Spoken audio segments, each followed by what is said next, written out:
Syllabus जारी करेगा। Subject परीक्षा पैटर्न पूर्णांक की इसमें पूरी जानकारी दी जाएगी। ऑब्जेक्टिव प्रश्न का जो ऑप्शन है वो आसान नहीं होगा, ये भी जानकारी निकलकर सामने आ रही है। तुक्का लगाने पर आपको बड़ा नुकसान हो सकता है। बीपीएससी अपने स्तर का प्रश्न पूछेगा। महीने के अंत तक विज्ञापन देने की भी यहां पर तैयारी है। और चलिए, हमारे सहयोगी रजनीश इस वक्त जुड़ गए हैं। रजनीश, 16 मई तक सिलेबस भी जारी हो सकता है और महीने के अंत तक विज्ञापन देने की तैयारी, क्या कुछ जानकारी आपके पास?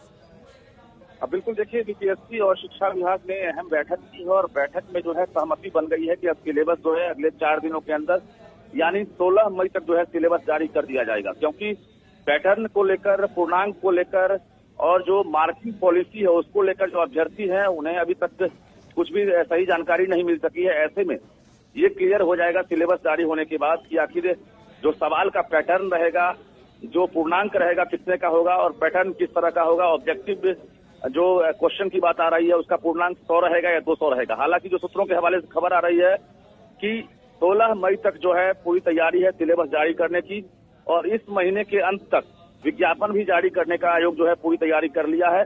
बता दें आपको कि शिक्षा विभाग के अपर मुख्य सचिव दीपक कुमार सिंह और लोक सेवा आयोग के जो अध्यक्ष हैं अतुल प्रसाद, दोनों ने बैठक की है और एक्सपर्ट के द्वारा ये सिलेबस तैयार कराया गया है। जिस सिलेबस में एक तरफ ये कहा जाए कि बीपीएससी अपने अनुरूप सवाल करने की तैयारी में है। अतुल प्रसाद ने ट्वीट करके भी जानकारी दे दी है कि आसान नहीं होगा तुक्का मारना। मतलब ये है साफ कि ऑब्जेक्टिव क्वेश्चन में जो है सिमिलर सवाल पूछे जाएंगे, यानी आप तुक्का लगाकर अगर चाहेंगे कि सही जवाब हो जाए तो आपको नुकसान हो सकता है। हालांकि ये भी साफ है कि नेगेटिव मार्किंग नहीं होगा, यानी जो हेडमास्टर की तरह जो परीक्षा होने वाली है, पहले ही इशारा मिल गया है कि जो पैटर्न होगा हेडमास्टर की जो परीक्षा इससे पहले आयोग ने लिया है उसी आधार पर परीक्षा टीचर बहाली में होगी।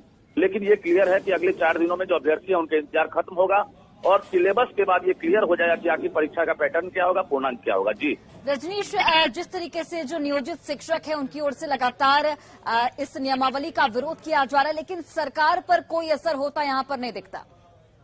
बिल्कुल, देखिए, कई ऐसे पहलू हैं जिस पर जो है लगातार डिमांड किया जा रहा है कि ये जो है मंजूर नहीं है। लेकिन शिक्षा मंत्री चंद्रशेखर ने साफ तौर से इनकार कर दिया है। कहा है कि नई शिक्षक नियमावली जिस पर कैबिनेट ने मुहर लगा दी है और जिसकी अधियाचना बीपीएससी को ही भेज दी गई है, यानी उस पर अब कहीं से कोई बदलाव नहीं होगा और इसी आधार पर 1,78,026 पदों पर बहाली होगी। जो नई नियमावली बनी है उसमें कोई बदलाव नहीं होगा। बता दें 6 to 8 में जो वैकेंसी कम है, यानी जो सीटेट बीटेट पास अभ्यर्थी हैं वो लाखों की संख्या में है और ऐसे में बहुत सारे अभ्यर्थी वंचित हो जाएंगे टीचर बनने से। तो ऐसे में जो नियमावली है उसको लेकर भी विरोध है और सीट कम है उसको लेकर भी लगातार विरोध चल रहा है। जी चलिए रजनीश, बहुत बहुत धन्यवाद तमाम जानकारी हम तक पहुंचाने के लिए। तो बड़ी जानकारी आप तक पहुंचा रहे हैं शिक्षक बहाली को लेकर। 16 मई तक सिलेबस जारी हो सकता है। बीपीएससी सिलेबस जारी करेगा। सब्जेक्ट परीक्षा पैटर्न पूर्णांक को लेकर सिलेबस में पूरी जानकारी दी जाएगी।